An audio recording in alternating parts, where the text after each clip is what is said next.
ఇప్పుడు ఆ సర్వే చేసిన సంస్థ వ్యక్తి యొక్క నిబద్ధత చర్చనీయాంశం. అతను చేసిన సర్వే ఏంది, అతనికి వచ్చిన నివేదిక ఏంది, అతను టీవీల ముందు చెప్పింది ఏంది అనేది కూడా చర్చించాలి. వారు చెప్పిన దాంట్లోనే చాలా వ్యత్యాసాలు ఉన్నాయి. కాంగ్రెస్ పార్టీకి 53 మంది బలమైన అభ్యర్థులు ఉన్నారు ఎన్నికలలో కొట్లాడడానికని వారే చెప్పారు. భారతీయ జనతా పార్టీకి 29 మాత్రమే బలమైన అభ్యర్థులు ఎన్నికలలో పోటీ చేయడానికి ఉన్నారు. మరి భారతీయ జనతా పార్టీకి 30% పైగా ఓట్లు వచ్చి కాంగ్రెస్కి 23% ఓట్లు వస్తాయని చెప్తున్నారు. దానికి కొలబద్దగా అసెంబ్లీ ఎన్నికలలో 6% వచ్చింది, పార్లమెంట్కి వస్తే 19 వచ్చింది అన్నట్టు. ఆ మిత్రుడికి ఎందుకంటే ఆయన వృత్తే అది కాబట్టి వారికి నా సూచన ఏంటంటే 4 పార్లమెంటు సభ్యులు గెలిచిన తర్వాత తెలంగాణలో స్థానిక సంస్థల ఎన్నికలు జరిగినాయి. రాష్ట్రం మొత్తం సర్పంచులు, ఎంపీటీసీలు, జడ్పీటీసీల ఎన్నికలు రాష్ట్రం నలుమూలలో జరిగినాయి. మీకు 4 జడ్పీటీసీలు గెలిచిండ్రా అంటే పార్లమెంట్ ఎన్నికలలో 4 ఎంపీలు గెలిచినప్పుడు దాని తర్వాత జరిగిన స్థానిక సంస్థల ఎన్నికలల్లో 4 జడ్పీటీసీలు 4 ఎంపీపీలు గెలవలేదు మీ పార్టీకి. అంటే నువ్వు ఏ పార్టీ అయితే బలంగా ఉందని చెప్తున్నావో. కాబట్టి ఇవాళ అవాస్తవమైన నివేదికల ద్వారా నాకు ఎలాంటి సంబంధం లేదు, నేను ఒక న్యూట్రల్ ఆర్గనైజేషన్గా నేను పనిచేసినని వారు ఏదైతే చెప్పుకుంటున్నారో సోషల్ మీడియా ఒక వెపన్ లాగా మారింది. చాలామంది వారు నరేంద్ర మోడీ గారితో ఉన్నది. నిన్నగాక మొన్న జరిగిన జాతీయ కార్యవర్గ సమావేశాలలో వారు పాల్గొన్నది. ఆ తర్వాత వివిధ సందర్భాలలో ఆర్ఎస్ఎస్లతోని, విశ్వ హిందూ పరిషత్తోని, విద్యార్థి పరిషత్తోని వారికి ఉన్న అనుబంధాన్ని వివిధ సందర్భాలలో వారు చెప్పిన ఇంటర్వ్యూలకు సంబంధించిన వీడియోలను చాలామంది నెటిజన్స్ బయటపెట్టారు. కాబట్టి ఈరోజు తెలంగాణ రాష్ట్రంలో ఒక అంశం స్పష్టం, టీఆర్ఎస్ పార్టీ ప్రభుత్వం కేసీఆర్ ప్రతిష్ట పడిపోతున్నది. కాంగ్రెస్ పార్టీ పడిపోవడం ఆగిపోయి అక్కడి నుంచి ఒక్కొక్క మెట్టుగా పైకి ఎక్కుతుంది. అది వరంగల్ రైతు డిక్లరేషన్ తర్వాత 3% ఓట్ ఇంక్రీజ్ అయ్యింది. వారే చెప్పిండ్రు రేవంత్ రెడ్డి పీసీసీ అయినాక కార్యకర్తలలో బాగా ఉత్సాహం వచ్చిందని, కార్యకర్తలు క్రియాశీలకంగా పాల్గొంటున్నారని. నేను వారిని ఒకటే అడుగుతున్నా, నరేంద్ర మోడీ గారు పాల్గొన్న పరేడ్ గ్రౌండ్ సభను, రాహుల్ గాంధీ గారు పాల్గొన్న వరంగల్ ఆర్ట్స్ కాలేజ్ సభను పోల్చి చూస్తే తెలంగాణలో ఎవరికి పట్టుందో ఎవరికి పట్టు లేదో తెలుస్తుంది.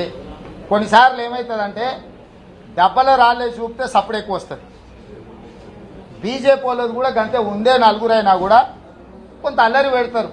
మరి ఆ మిత్రుడు కూడా అల్లరిని చూసేమన్నా బాగుంది అనుకున్నాడో లేకపోతే తన వ్యాపారం 3 పువ్వులు 6 కాయలు అయితే పువ్వును నమ్ముకుంటానని అనుకున్నాడో నాకైతే తెలియదు.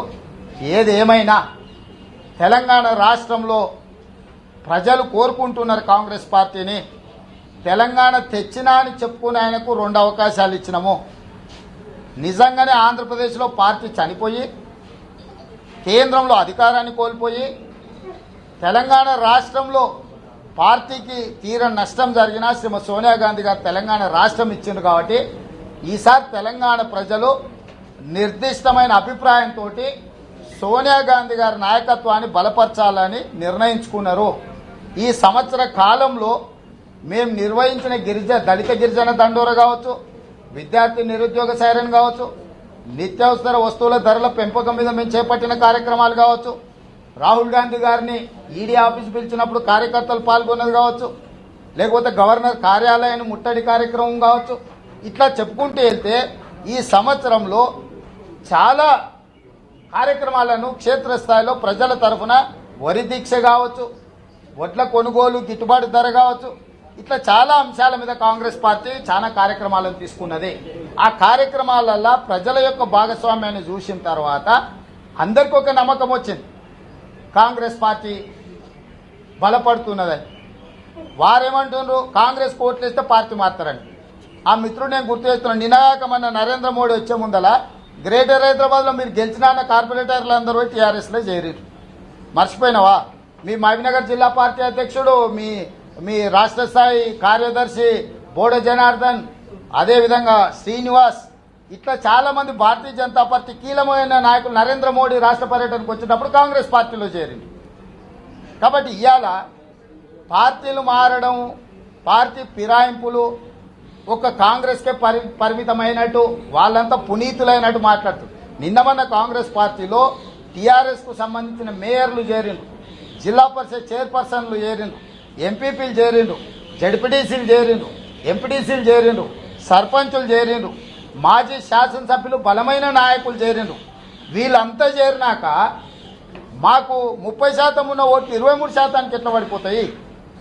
అంటే వారు కనీస అవగాహనతో వారు మాట్లాడితే, వాళ్ళు బీజేపీ దగ్గర ఫీజు తీసుకున్నాడు, బీజేపీకి అనుకూల. మన పెళ్లికి బ్యాండ్ వాయించడానికి మనం ఎవరినైనా బ్యాండ్ మేళం తెచ్చుకుంటే మన పెళ్లికి కాకుండా పక్కోటి తద్దినానికి ఏమన్నా బ్యాండ్ మేళం వాయిస్తారా? సో ఆ మిత్రుడు వాళ్ళ దగ్గర తీసుకున్నాడు, ఆ పార్టీకి పనిచేస్తున్నాడు, వాళ్ళ గురించి చెప్తున్నాడు. కానీ ఆయన చెప్పిన దాంట్లో నకలు మారేతోబి అకలు రాయనా అని పెద్దోళ్ళు చెప్పారు. 53 సీట్లలో బలమైన అభ్యర్థులు ఉన్న కాంగ్రెస్ పార్టీకి 23% ఓట్లు వచ్చి 29 మాత్రమే బలమైన అభ్యర్థులు ఉన్న బీజేపీకి 31% ఎట్లు వస్తాయో మరి ఈ చిక్కుముడికి సమాధానం ఆ మిత్రుడే చెప్పాలి. ఏదేమైనా నేను ఎవరని చెప్పాల్సిన పని లేదు. ఈడు ఉన్నోళ్ళు చాలా మంది మిత్రులు తెలంగాణ జర్నలిస్టులే. మీ ఊర్లో ఏ పార్టీ బాగుందో మీ ఊర్లో అంచనా వేసుకోండి. మీ ఊరే ఒక రాష్ట్రం అనుకోండి.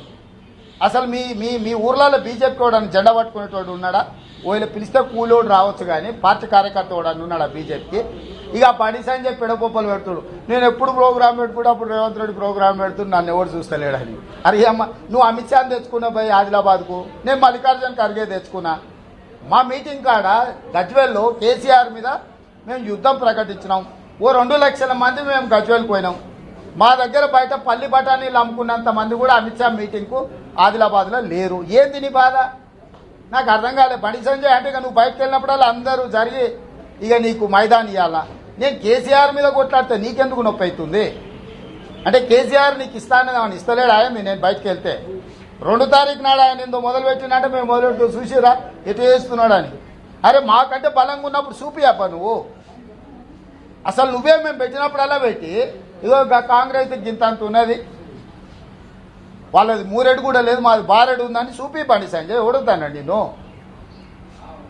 కాబట్టి ఈ చిత్ర విచిత్రాలు బీజేపీతోనే సాధ్యం. ఇక వారికి తగ్గట్టు డబ్బో నెంబడి కొమ్మోడు తగిలిండని వెనకటికి చెప్తారు. ఈ బండి సంజయ్కి మస్తాన్ తోడైనట్టున్నాడు. ఇక నడవని ఏదో నడిచిపోతుంది. హాయ్ ఫ్రెండ్స్, మా టుడే టుమారో యూట్యూబ్ ఛానల్ చూస్తున్నందుకు చాలా థ్యాంక్స్. మరిన్ని లేటెస్ట్ వీడియోస్ కోసం వెంటనే సబ్స్క్రైబ్ చేయండి. అలాగే ఈ బెల్ ని కూడా రింగ్ చేసేయండి. మా నోటిఫికేషన్స్ అన్ని మీ మొబైల్లో వస్తాయి. అలాగే మా వీడియోస్ మీకు నచ్చితే లైక్ చేయండి, షేర్ చేయండి, నచ్చకపోతే కామెంట్ చేయండి.